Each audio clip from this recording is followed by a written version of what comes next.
Good morning students. आइए इस video में हम राग बागेश्वरी का परिचय सीखेंगे। तो किस प्रकार से राग बागेश्वरी का परिचय लिखना होता है, किस प्रकार से राग बागेश्वरी में स्वर प्रयोग किए जाते हैं। आइए चलते हैं राग बागेश्वरी।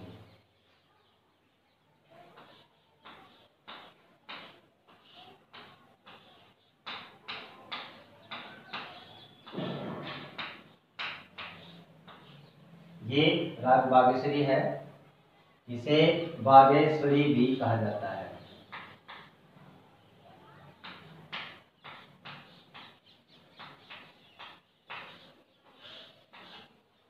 राग बागेश्वरी, इसे बागेश्वरी भी कहा जाता है।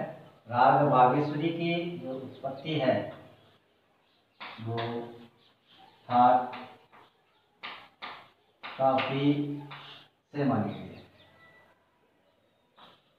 राग का वादी स्वर, मध्यम, संवादी स्वर, सा, वर्जित स्वर,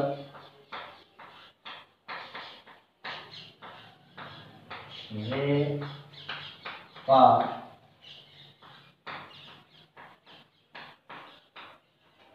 आरोह में, जाति, औरव, संपूर्ण, विशेष स्वर, लगने वाले स्वर, प्रयोग होने वाले स्वर, ग, नि, दोनों कॉमन रहेंगे क्योंकि हमारा जो राग है इसकी उत्पत्ति काफी थाट से मानी गई है। और काफी जो थाट है इसमें स्वर किस प्रकार से होते हैं, सा, रे, ग, म, प, ध, नि। ये काफी थाट है और इसमें गा और नी कॉमन रहेंगे। इन सातों स्वरों में से राग बागेश्वरी बनाया गया और बागेश्वरी राग का जो नियम है उस नियम के अनुसार इस राग में रे और पा का प्रयोग नहीं किया जाएगा। ये दोनों स्वर इस राग के आरोह में वर्जित है, प्रयोग नहीं होंगे। इन दोनों स्वरों को जब हम हटाएंगे तो हमारे पास स, ग, म, ध, नि, ये 5 स्वर बचेंगे आरोह में। हमारे पास गा और नी दो स्वर कॉमन है। कॉमन स्वरों की पहचान होती है, स्वर के नीचे डैश माइनस का चिन्ह प्रयोग होता है। ये दोनों स्वर जब राग में प्रयोग होंगे तो हम इन दोनों स्वरों को राग में विशेष स्वर कहेंगे, लगने वाले स्वर कहेंगे, प्रयोग होने वाले स्वर कहेंगे। उसके बाद आता है गायन समय।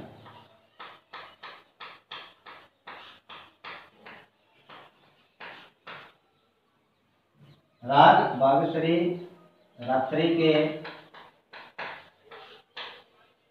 दूसरे प्रहर में गाया जाता है। कुछ संगीतकार इस राग का गायन तीसरे प्रहर में भी करते हैं, गाने कॉमन होने के कारण। अधिकतर जो संगीत के विद्वान लोग हैं वो इस राग को दूसरे प्रहर में ही गायन करते हैं। इस प्रकार से हम राग बागेश्वरी का शॉर्ट परिचय तैयार करेंगे और उसके बाद इसका जो पैराग्राफ है वो तैयार किया जाएगा परिचय। इन सभी बातों को विस्तार से समझाते हुए पैराग्राफ बनाएंगे। इस प्रकार से लिखेंगे, राग बागेश्वरी की उत्पत्ति काफी थाट से मानी गई है। राग का वादी स्वर मध्यम या संवादी स्वर सरल सा होता है। वादी स्वर मध्यम होने के कारण राग के नियमानुसार ये उत्तरांग वादी राग है, लेकिन राग बागेश्वरी को पूर्वांगवादी राग माना जाता है।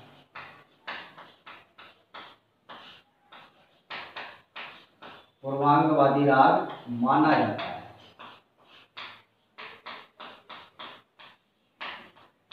राग के नियमानुसार ये उत्तरांगवादी है लेकिन इसे पूर्वांगवादी माना जाता है। तो राग बागेश्वरी का जो चलन है वो इसके अनुसार रहेगा, पूर्वांगवादी के अनुसार। पूर्वांगवादी जो राग होते हैं वो सभी राग मंद्र सप्तक से मध्य सप्तक के बीच गाए बजाए जाते हैं। ये इस राग में नियम रहेगा। यदि ये उत्तरांगवादी होता तो मध्यम सप्तक से तार सप्तक की ओर गाया जाता, लेकिन इसको पूर्वांगवादी माना जाता है। पूर्वांगवादी मानकर इसका गायन किया जाता है, इसलिए मंद्र से मध्यम सप्तक के बीच ये गाया जाएगा। राग बागेश्वरी का आरोह करते समय रे पास और वर्जित होते हैं, इसलिए इसकी जो जाति है वो औडव संपूर्ण मानी गई है। संपूर्ण आवरोह वापस जब हम आएंगे तो इसमें सातों स्वर प्रयोग होंगे, और जब राग में सातों स्वर प्रयोग होते हैं तो उसे संपूर्ण जाति का राग कहा जाता है। राग बागेश्वरी गायन करते समय ग कोमल स्वरों का विशेष रूप से प्रयोग किया जाता है, और राग बागेश्वरी रात्रि के दूसरे पैर में गाया बजाया जाता है। इस प्रकार से हम इस राग का एक पैराग्राफ तैयार करेंगे। पैराग्राफ तैयार करने के बाद इस राग की जो मुख्य विशेषता है वो विशेषता लिखी जाएंगी। जैसे कि मैं यहाँ पर इनको साफ कर रहा हूँ, जगह का अभाव है।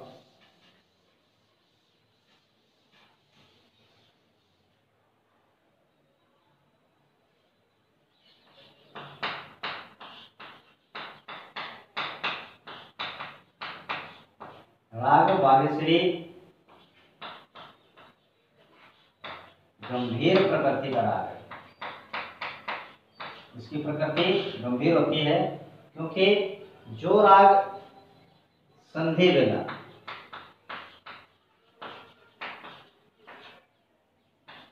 रात्रि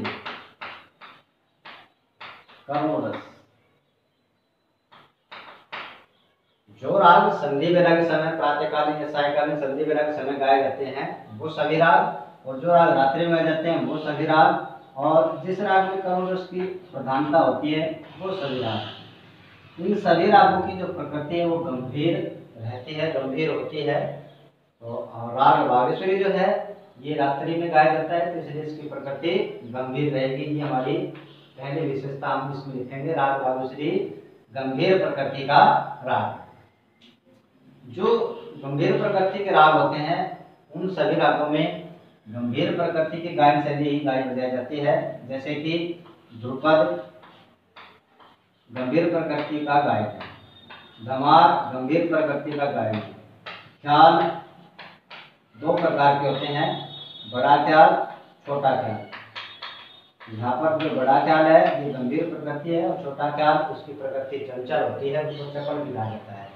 तो इस प्रकार से राग बागेश्वरी जो है इस राग में गायन करते समय ध्रुपद धमार ख्याल आदि गाए बजाए जाते हैं। हम ये दूसरी विशेषता लिखेंगे।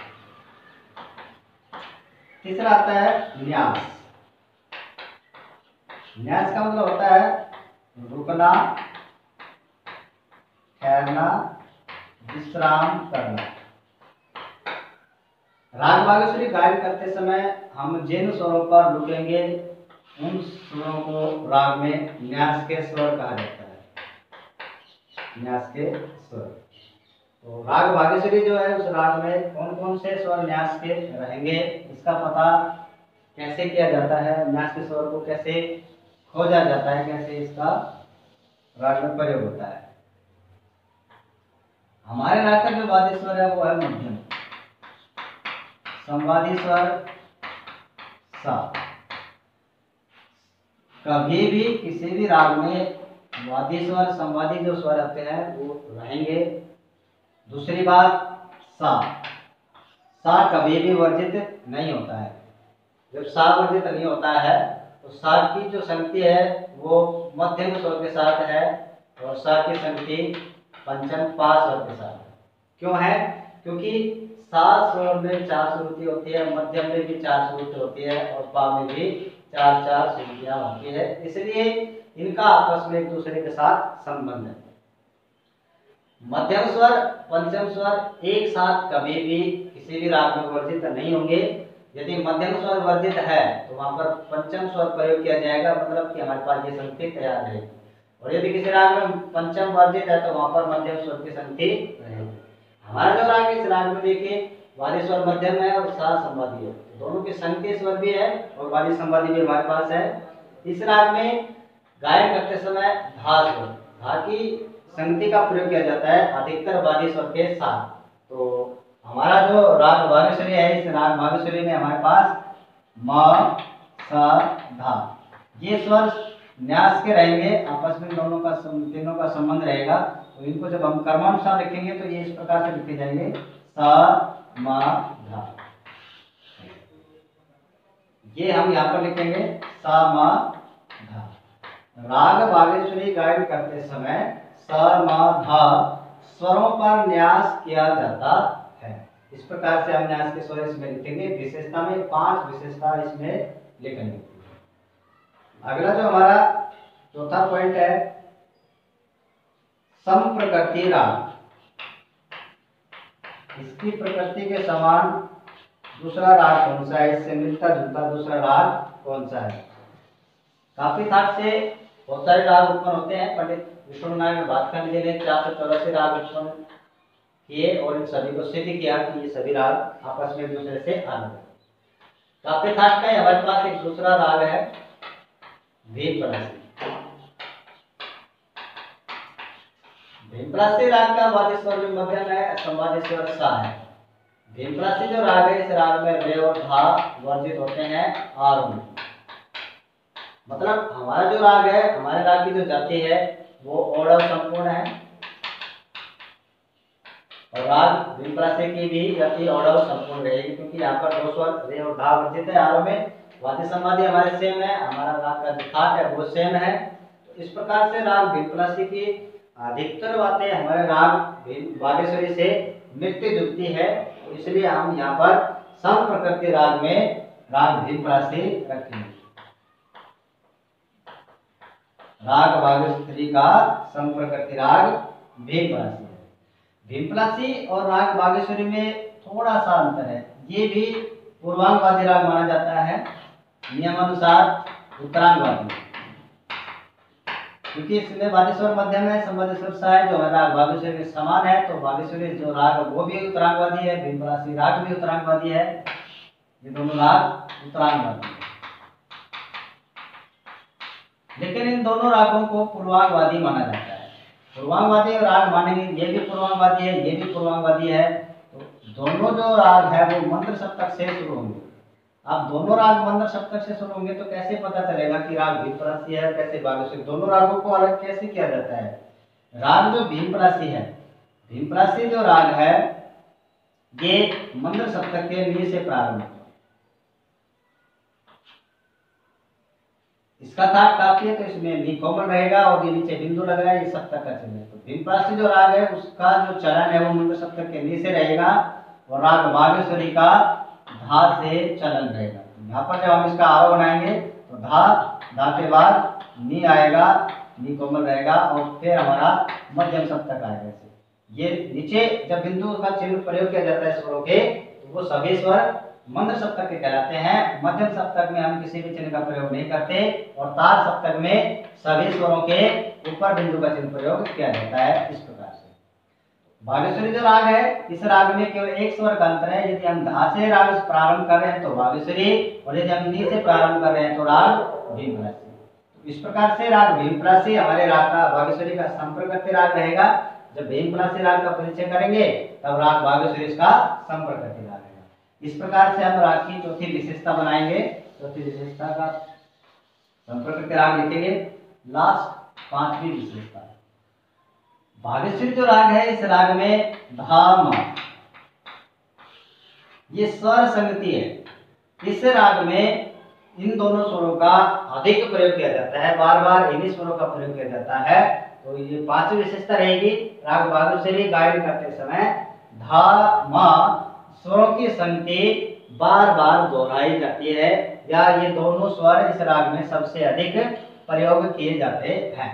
इस प्रकार से हम इसकी 5वीं विशेषता लिखेंगे। उसके बाद राग का आरोह लिखा जाएगा, फिर अवरोह लिखा जाएगा और फिर पकड़ लिखी जाएगी। आरोह का मतलब होता है राग में जो स्वर प्रयोग हो रहे हैं उन सभी स्वरों को क्रमानुसार क्रम में लिखना ऊपर की ओर। अवरोह जब स्वरों को उल्टा करके ऊपर से नीचे की ओर गाया बजाया जाता है, लिखा जाता है, वो अवरोह कहलाता है। पकड़ राग का वह छोटा स्वर समूह जिससे राग की पहचान हो, जिससे हमें राग का पता चले ये राग, ये स्वर कौन से राग के हैं, जिससे राग की पहचान हो उसको राग की पकड़ कहते हैं। राग बागेश्वरी का आरोह बनाते हैं। सा के बाद रे वर्जित है हमारे पास, रे के बाद गा के बाद मा के बाद पा वर्जित है, पा के बाद धा और धा के बाद नी और नी के बाद ता सप्तक का सा रहेगा। ये नी कोमल रहेगा, गा कोमल रहेगा। तो इस प्रकार से आरोह बनेगा। आवरों में सातों स्वर प्रयोग होंगे और हम सभी स्वर को क्रमानुसार लिखेंगे। सा, नी, धा, पा, मा, गा, रे, सा। यहाँ पर सभी सातों स्वर लिखे जाएंगे क्योंकि संपूर्ण है अवरोह। और इस प्रकार से हम राग का आरोह बनाएंगे और अवरोह बनाएंगे। उसके बाद पकड़। अभी यहाँ पर हम सीख रहे थे कि राग का जो चलन है वो मंत्र सप्तक से रहेगा और मंत्र सप्तक में भी धा स्वर से रहेगा। तो पहला जो स्वर समूह को हम वहीं से बनाएंगे, धा, नी, सा। ये कोमल रहेगा और दोनों ही स्वर मंत्र सप्तक के हैं। और उसके बाद मा, ये हमारे वाद्य संवादी भी है और संगति के स्वर भी है। तो इस प्रकार से एक छोटा स्वर समूह हमारे पास बन गया, धा, नी, सा, धा। ये राग बागेश्वरी की पकड़ कहलाएगा। इसके बाद हमने अभी विशेषता लिखा धा, मा की संगति। ये स्वर इस राग में बार बार प्रयोग किया जाता है, तो हम यहाँ पर धा, मा स्वर लिख देंगे। ये एक छोटा और स्वर समूह बन गया, मिल गया हमें, जिससे कि राग की पहचान होती है। इसी स्वर से राग का पता चलता है कि ये संगति बागेश्वरी राग में ही प्रयोग की जाती है। उसके बाद अवरोह से हम लास्ट के 4 स्वर लेंगे, मा, ग, रे, सा। मा, ग, रे, सा। यहाँ पर हमारे पास अवरोह हो रहा है म, ग, रे, सा। ऊपर से नीचे की ओर आ रहे हैं, ऊपर से नीचे की ओर आ रहे हैं, तो हमारे पास यहाँ पर रे प्रयोग हो रहा है। तो इससे हमें ये भी पता चल रहा है कि इस राग में रे अवरोह में लगता है। यहाँ पर धा से मा तक हमने आरोह किया और यहाँ पर हमने रे का प्रयोग नहीं किया। तो इस प्रकार से हमें आरोह अवरोह का पता चलेगा कि भी आरोह में कौन से स्वर प्रयोग हो रहे हैं, अवरोह में कौन से स्वर प्रयोग होते हैं। यहाँ पर ये संगति का स्वर है, ये हमारा चलन का स्वर है और ये राग का मुख्य स्वर है। तो इस प्रकार से हम राग बागेश्वरी की पकड़ तैयार करेंगे। राग का परिचय लिखेंगे, पैराग्राफ बनाएंगे, उसके बाद विशेषता लिखेंगे। विशेषता लिखने के बाद आरोह अवरोह पकड़ लिखा जाता है। तो इस प्रकार से राग बागेश्वरी का परिचय हम तैयार करेंगे और आशा करता हूं कि आपको ये परिचय अच्छे से समझ में आया होगा। आप इस वीडियो के माध्यम से अच्छी तरीके से समझेंगे और समझने के बाद आप अपनी रफ नोटबुक में इस राग से संबंधित सभी बातें आप लिखें, ताकि आपको आपके पास जो राग बागेश्वरी है उसकी डिटेल आपके पास आ जाए और उसका आप अच्छे से दोहराई कर सके और उसके नोट्स आप खुद बना सके। और इसलिए आप सभी इस वीडियो को ध्यान से अच्छे से देखें, जो बातें बताई गई है उन सभी बातों को अच्छे से समझने का प्रयास करें। इस वीडियो में हम इतना ही करेंगे। अगले वीडियो में दूसरे राग का परिचय हम तैयार करेंगे, इसलिए आगे का जो काम है वो अगले वीडियो में बताएंगे। इस वीडियो में इतना ही। राग बागेश्वरी। धन्यवाद।